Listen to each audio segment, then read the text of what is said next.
오늘 우리 주신 하나님의 말씀은 창세기 18장 17절에서 18절입니다.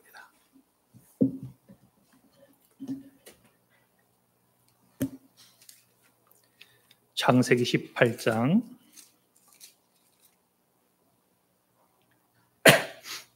17절에서 18절입니다.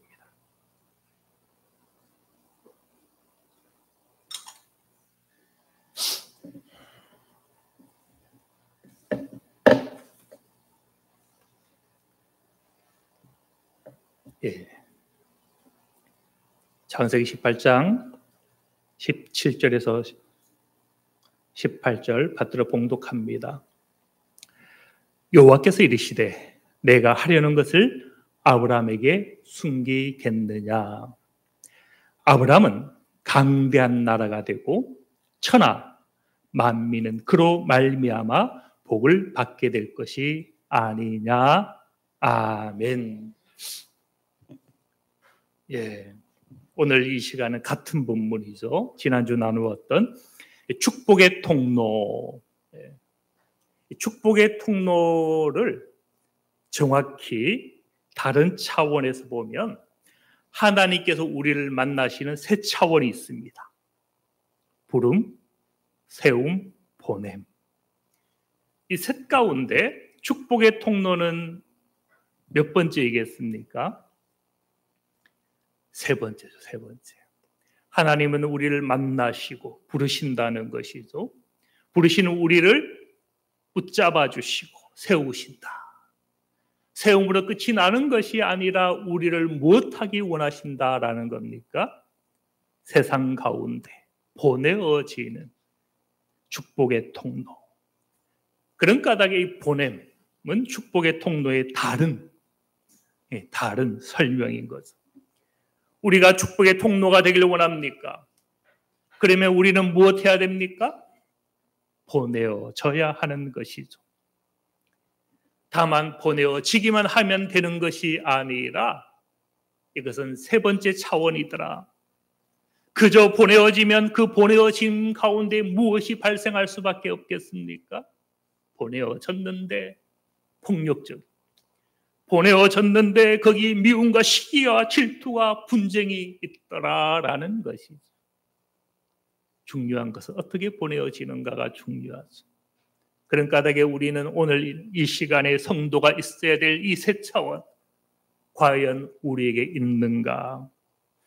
부름의 차원이 있고 세움의 차원이 있고 이 보냄의 차원이 골고루 우리에게 입체적으로 과연 있는가 한번 진단해보고 또한 회복하길 원합니다. 신앙은 입체적이고 역동적이거든요. 부름이 있고 부름으로 끝나는 것이 아니라 거기에 우리는 빚어지고 세워지는 단계가 있고 자기가 받은 은혜로 머무는 단계가 아니라 보내어져서 믿음, 소망, 사랑 가지고 세상 가운데 빛과 소금으로 살아가는 이 모든 차원이 있으니 신앙은 얼마나 역동적입니까? 근데 오늘날 우리의 신앙이 얼마나 자기중심적이 되었는가? 내가 받은 복으로 그치고 마는가? 우리는 오늘 말씀에서 한번 생각해 보아야 되는 거죠. 믿음으로 구원받는다 참 좋은 말 같지만 믿음으로 구원받고 그치는 그 이상이 없는 그 신앙 얼마나 단조로울 수밖에 없는가? 구원받았습니까? 그러면 구원 이후가 있어야 되죠. 구원 이후가 있습니까? 나로 말미암아 세상이 바뀌었습니까? 나로 말미암아 가정이 달라졌습니까? 그것 없으면 우리는 구원받았다라고 말할 수 있겠는가?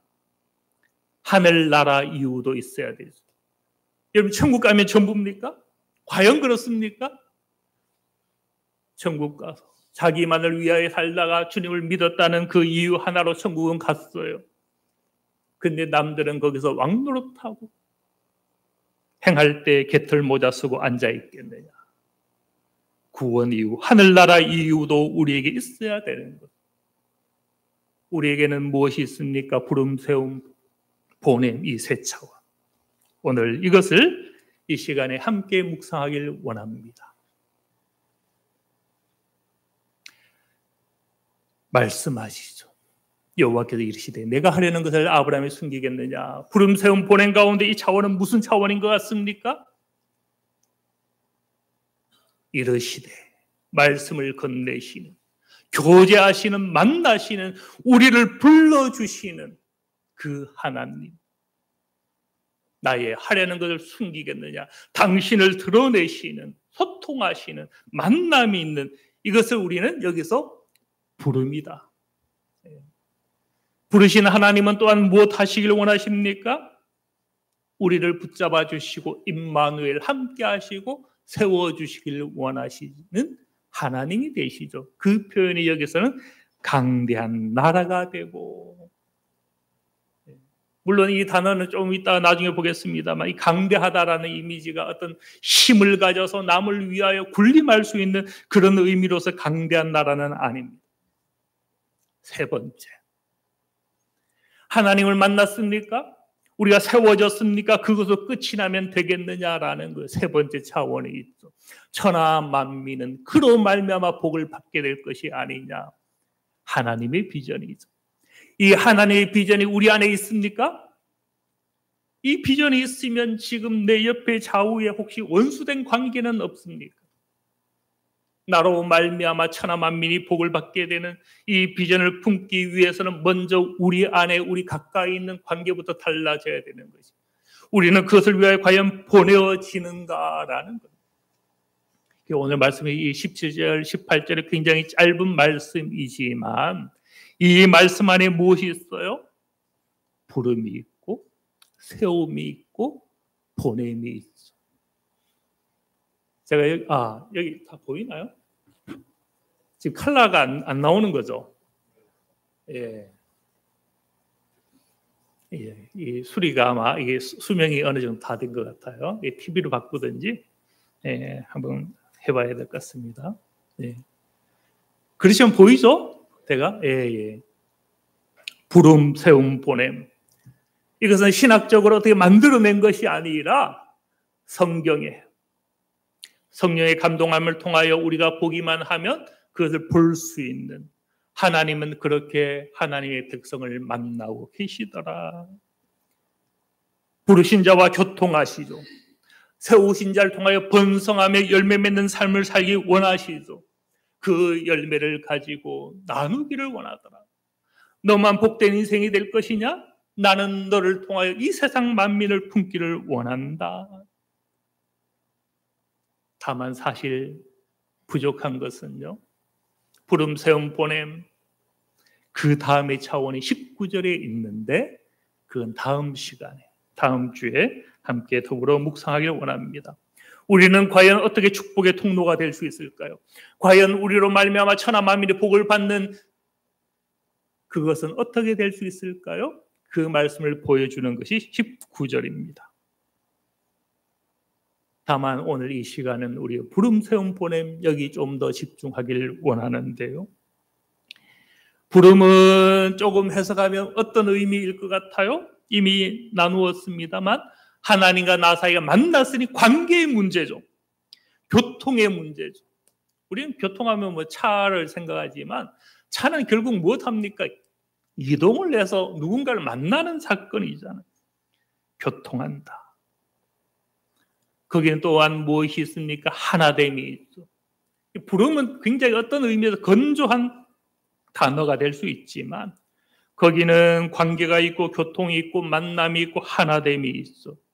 이걸 교회에 5 지표가 있는데요. 그 중에 한 단어로 말한다면 코이노니아, 교제라고 말할 수가 있습니다. 두 번째는 세움인데요. 이 세움을 조금 다른 단어로 바꾼다면 번성한다, 회복되는 것, 은사로 구비하는 것. 은사가 카리스마죠. 카리스마는 은혜의 선물입니다. 카리스가 은혜거든요. 은혜. 거기 마가 붙어서 선물, 은혜의 선물. 그게 은사인데 세움을 통해서 하나님의 은사가 부어지는 거죠. 그가 주시는 기도의 은사가 있을 수 있고 그가 우리에게 선물로 주시는 섬김의 은사가 있을 수 있고 어떤 자는 사랑의 은사가 있을 수 있고 어떤 자는 뭐 능력 행하는 은사가 있을 수 있고 또는 교회의 직분을 통해서 이 섬기는 은사, 세움은 이것을 뜻하는 거죠.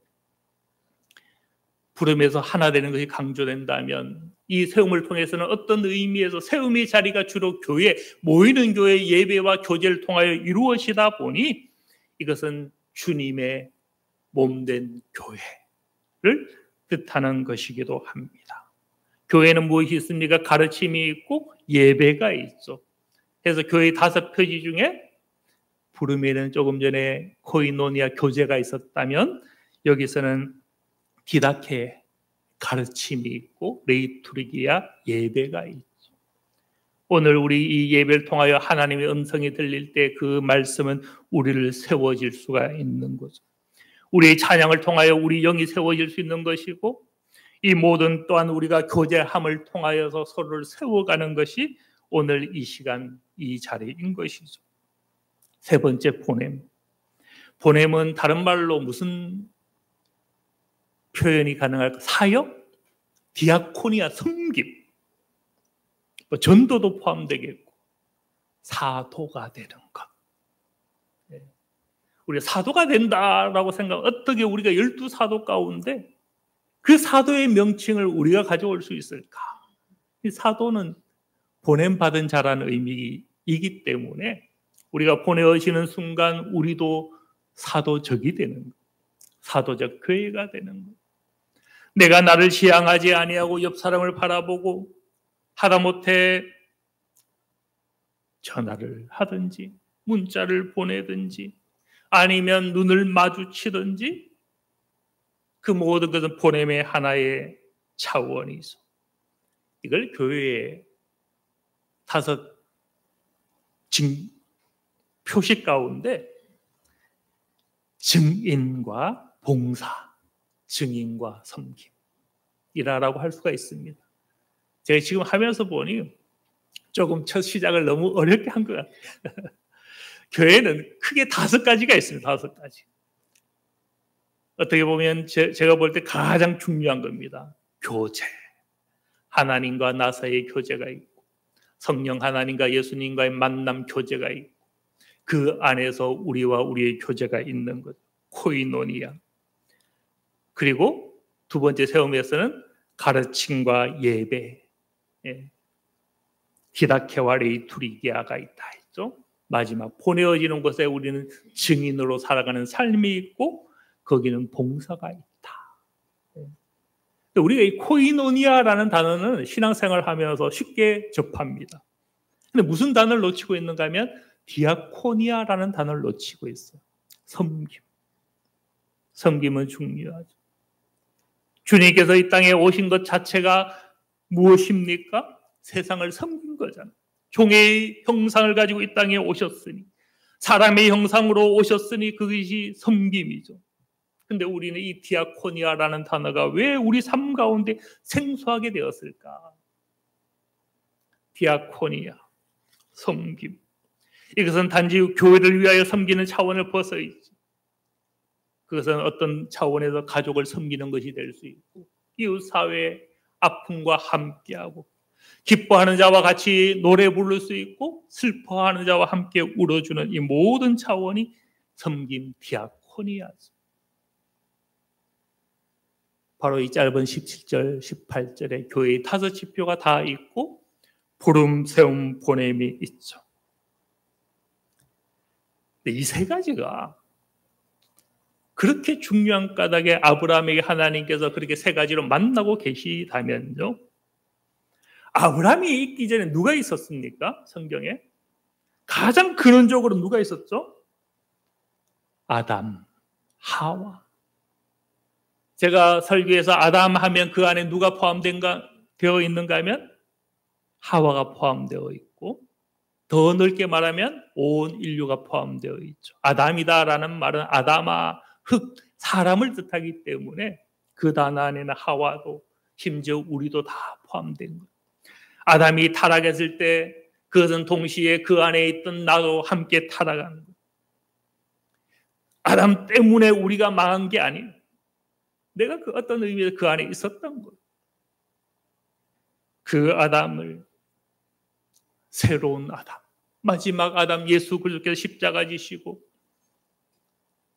섬김을 통하여 진짜 참 아담의 모습이 무엇과 같은지를 보여주신 분이 예수 그리스도이시죠. 아브라함이 하나님께서 부르시고 세우시고 보냄을 말씀하셨다면 누구에게도, 아담에게도 그와 같이 하셨다라는 거죠. 과연 그렇습니까? 하나님은 아담과 하와를 지으시고 창세기 1장 27절에 보면 무엇이라고 하셨습니까? 하나님이 자기 형상 곧 하나님의 형상대로, 하나님은 저 하늘 위에 계신 지존자, 절대 타자, 우리를 구더기같이 상관하지 않고 버러지처럼 여기시는 그분이 아니라 당신의 형상대로 우리를 빚으셨다. 여기서 무슨 사건이 이루어지고 있습니까? 만남이 있죠. 교제가 있죠. 하나님의 뜻을 우리가 다 알 수 있고 우리 생각을 하나님이 아는 교제 만남이 있죠. 이것을 우리는 부릅니다. 또 하나님은 그 아담을 무엇 하시길 원하십니까? 생육하고 번성하라. 이것은 세움의 문제죠. 세움의 문제. 그리고 또 이 아담을 땅에 충만하라, 땅을 정복하라, 다스리라 보내시고 계시죠. 우리는 앞에서 묵상했습니다만 이 1장에서 말하는 땅을 정복하고 다스리라라는 이 용어를 세상의 맥락에 그 의미로 알면 안 된다. 성경에서 말하는 다스림과 통치는 섬김을 뜻한다.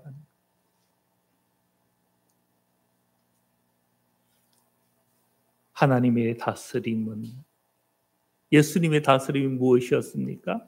당신을 다 내어주신 거잖아요. 여기서 다스리라라는 것은 돌봄을 뜻합니다. 보냄을 뜻한다라는 거죠. 아담과 하와에게도 무엇이 있었습니까?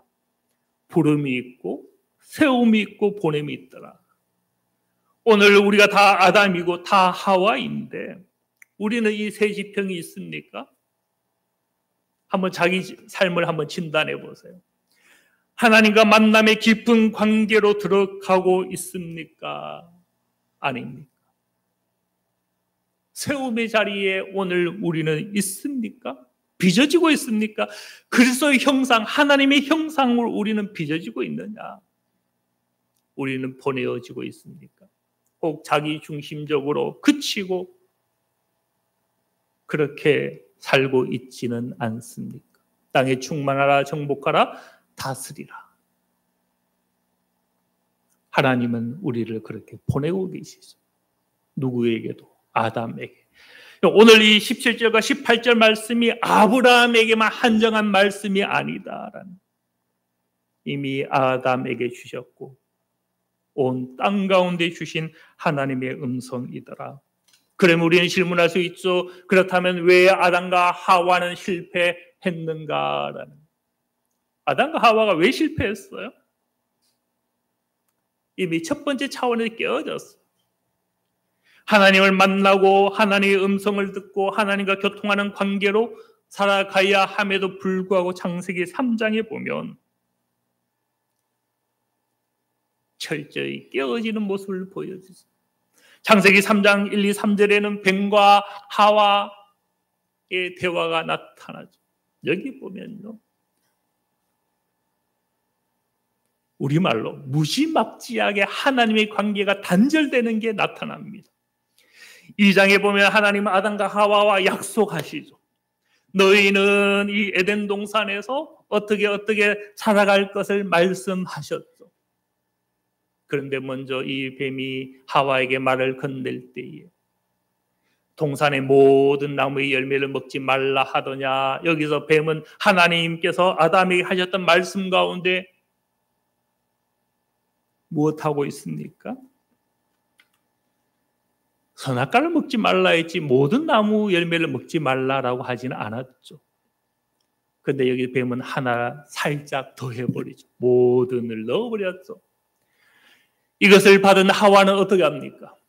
동산나무의 열매는 우리가 먹을 수 있으나 원래 하나님은 각종 열매를 먹을 수 있다 하셨거든요. 하와는 무엇합니까? 빼버렸어. 한 뱀은 더했다면 하와는 빼버리더라. 그리고 또 무엇이라고 말씀합니까? 만지지도 말라. 2장에 보면요, 이 말씀은 있지 않습니다. 마음대로 또 추가했어요. 죽을까 하노라.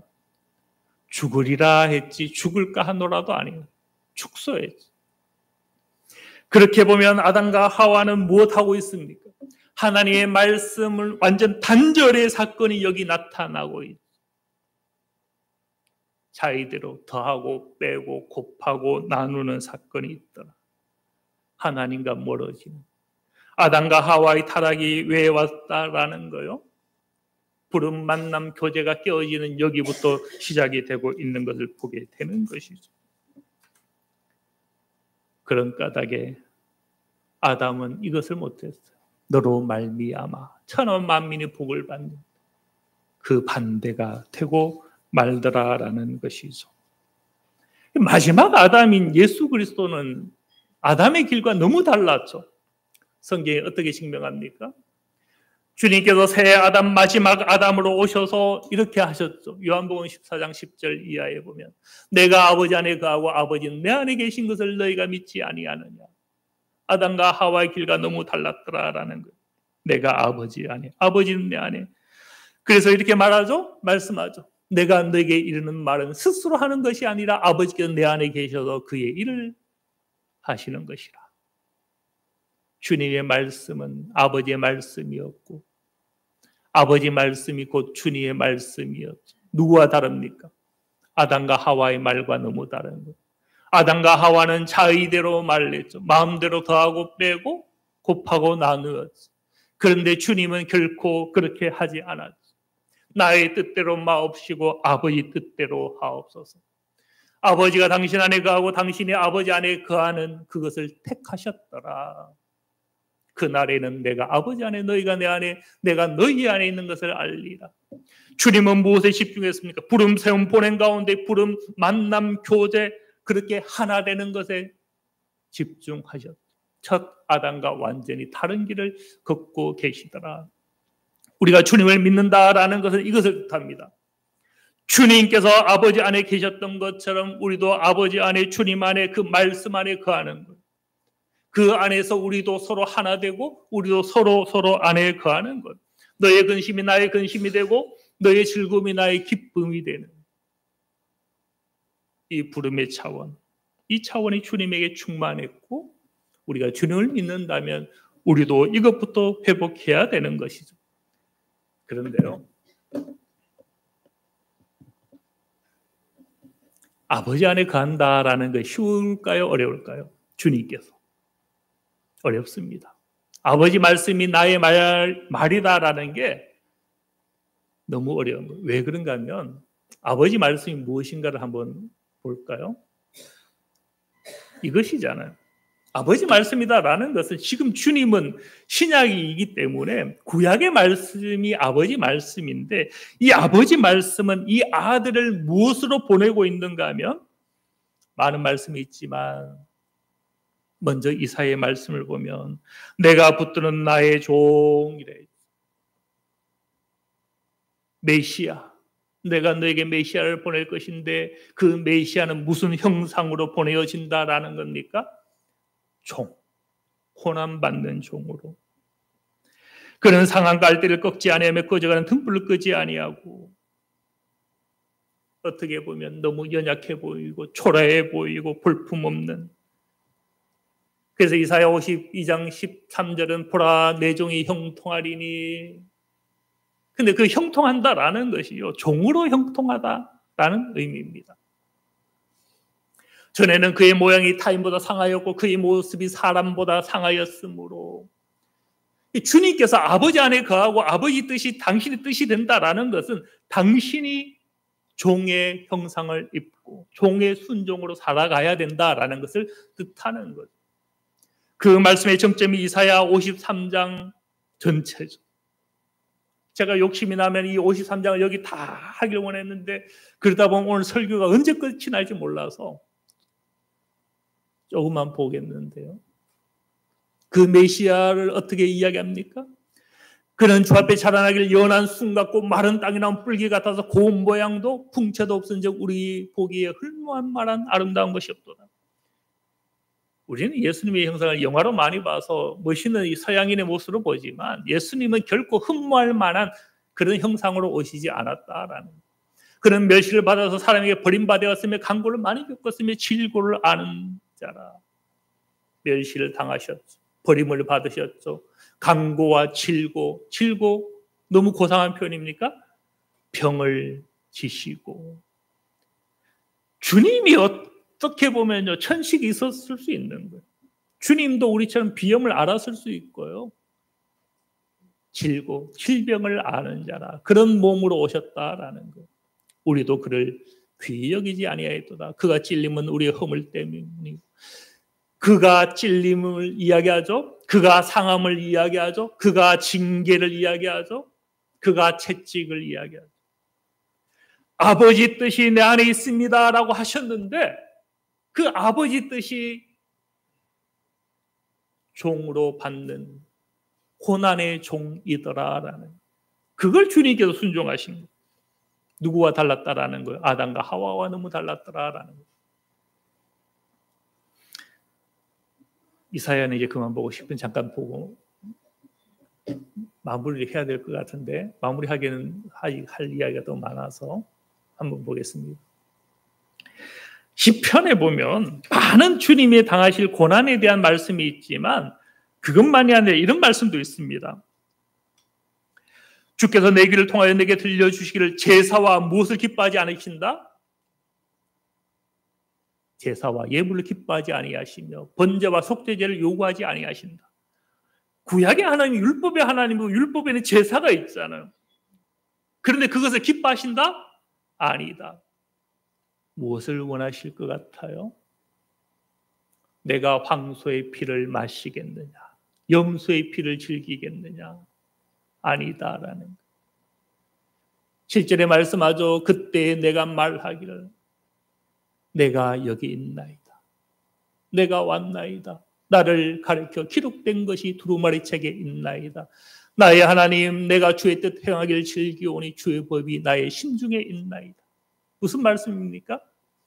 주님께서 소의 피와 염소의 피를 원치 않으신다면 내가 나를 당신의 제물로 드리겠습니다. 십자가의 말씀이죠. 주님께서 요한복음에 우리가 조금 전에 보았던 것처럼 아버지 뜻이 내 안에 내가 아버지 안에 있나이다 했는데 문제는 그 아버지 뜻이 무엇인가 하면 당신의 버림과 당신의 내어줌 십자가 순종이더라라는 것. 그런데 주님은 그것을 거절하지 않았죠. 첫 아담과 하와가 마음대로 아버지의 말씀을 자의대로 바꾸어 버린 것처럼 하지 않으시고 주님은 당신의 순종을 통하여서 말씀하셨죠. 내가 나를 가르쳐 기록된 것, 그 두루마리 기록된 것, 그것을 위하여 내가 왔나이다. 내가 주님의 뜻 행하기를 즐기오니 주의 법이 내 안에 있습니다. 그래서 주님은 무엇을 지셨습니까? 시편에 다윗이 고백했던 내 하나님 어찌하여 나를 버리셨나이까? 십자가에서 그 말씀을 성취하신 것이죠. 내가 내 영혼을 아버지 손에 맡기나이다. 십자가에서 그것을 당신에게 이루었죠. 친구로부터 대적 발꿈치를 들었나이다. 제자를 당신의 친구로 두셨는데 가룟 유다의 배신을 그대로 당하셨죠. 십자가상에서 슬개를 초로 마셨는데 이것은 시편에 당신에 대하여 기록한 것, 그것을 십자가에서 다 순종하시더라. 이 모든 것은 무엇을 보여줍니까? 주님은 온전히 아버지 안에 계시더라. 부름의 차원, 만남의 차원, 교제의 차원, 하나됨을 주님은 그렇게 우리에게 분명히 보여주셨죠. 그 주님은 무엇이라고 말씀합니까? 아버지께 내 안에 내가 아버지 안에 있는 것 같이 저들도 다 하나가 되어 우리 안에 있게 하사. 이 부름과 만남과 교제가 주님과 아버지와의 관계를 넘어서서 무엇하길 원합니까? 우리 모두도 그 사귐 안에 들어오기를 원하시는 거예요. 우리가 이 부름 안에 응답하시는 은혜가 있으시길 바랍니다. 거기에 무엇이 있다라는 거요?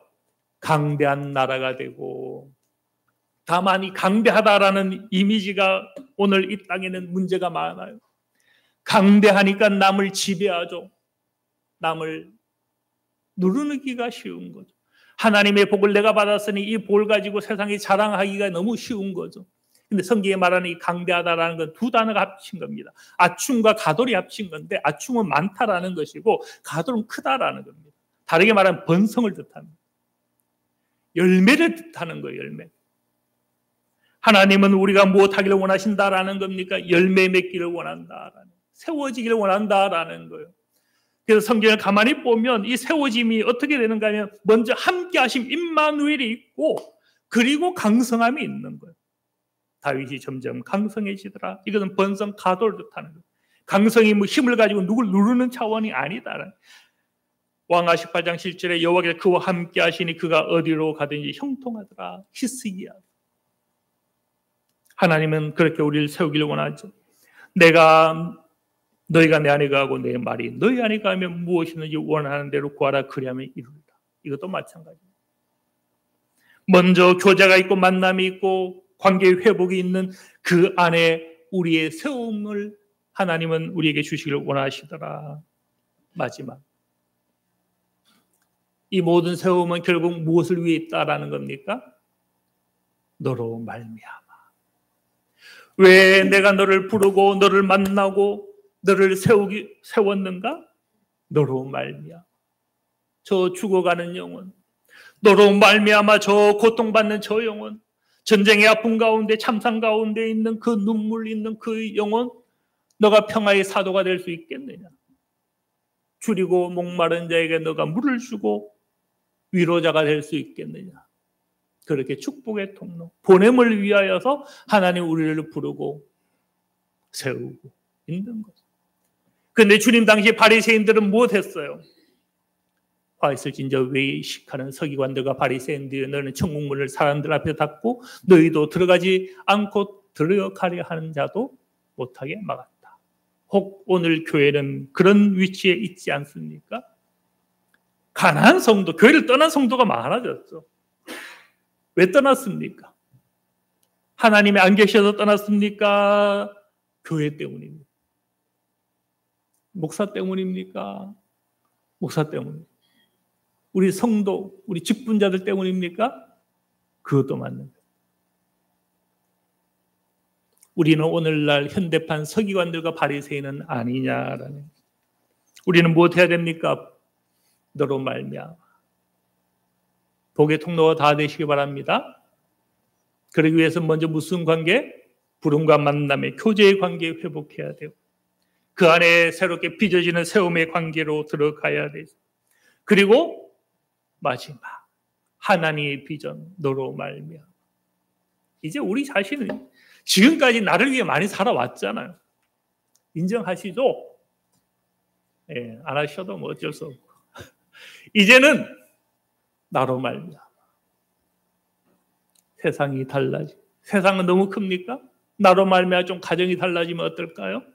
나로 말미암아 이웃이 세워지면 얼마나 좋겠습니까? 우리 교회로 말미암아 지역사회가 조금이라도 환해질 수 있다면 얼마나 좋겠습니까? 우리는 그런 축복의 통로가 될 수 있겠느냐? 이것은 하나님의 비전이죠. 이 비전을 위하여 예수님이 오셨고 종처럼 섬기셨고 당신을 내어주셨죠. 우리는 그렇게 내어줄 수 없겠는가? 하나님의 비전이 우리 비전 되기를 원합니다. 거기에 하나님의 함께하심이 있습니다. 우리가 그 비전 가지고 부름 세움 보냄을 회복하시는 저와 여러분들 다 되시길 바랍니다. 기도합니다. 하나님 아버지, 우리가 축복의 통로로 보내어지고 그렇게 세워졌지만 오늘날 우리가 나만을 위해 자기중심적으로 이기적으로 살아오진 않았습니까? 내 생각을 말하고 내 가치와 철학을 이야기하고 그렇게 살아오진 않았습니까? 그러나 주님은 아버지 뜻이 내 안에 있사오니 라고 말씀하신 것처럼 우리가 첫 아담이 아니라 마지막 아담 주님을 닮아서 아버지 뜻이 우리 안에 이루어지고 아버지 비전이 우리의 비전이 되는 그 삶 살아가게 하여 주시옵소서. 모든 걸 감사드리며 예수 그리스도의 이름으로 기도드립니다. 아멘.